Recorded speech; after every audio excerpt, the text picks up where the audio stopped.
আজকের গল্প নিশুন্ধ রাতের বিভীষিকা, এক রহস্যময় বাড়ির গল্প।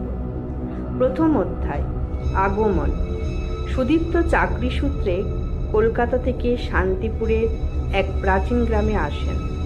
কাজের সুবিধার্থে তাকে একটি পুরনো বাড়িতে থাকতে দেওয়া হয়। গ্রামের শেষ প্রান্তে দাঁড়িয়ে থাকা এক শীতল, নির্জন এবং রহস্যে মোড়ানো দোতলা বাড়ি। স্থানীয়রা বলে ওটা ঘোস্ট বাড়ি, কেউ থাকে না সেখানে, কিছু একটার ভয়ে। সুদীপ্ত এসব কুসংস্কারে বিশ্বাস করেন না। বাড়িটা যতই ধূসর আর জীর্ণ হোক, থাকবেন ঠিক করলেন। দ্বিতীয় অধ্যায়, অদ্ভুত শুরু। প্রথম রাতেই মধ্যরাতে হঠাৎ দরজার চিরচির শব্দে ঘুম ভেঙে গেল। ভেবেছিলেন বাতাসে দরজা নড়েছে, কিন্তু দরজা ছিল বন্ধ।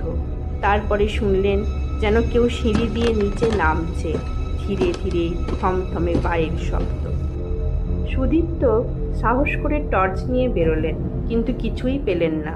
সিঁড়ির ধারে জমে থাকা ধুলোয় পায়ের ছাপ দেখা গেল, ছোট্ট একটা মেয়ের পায়ের ছাপ। পরবর্তী অংশ শুনতে হলে আমাদের সাথে থাকুন। অধ্যায় 3, অতীতের ছায়া। আমাদের এই গল্পগুলি আপনাদের ভালো লাগলে একটি লাইক, কমেন্ট ও শেয়ার করতে ভুলবেন না, প্লিজ।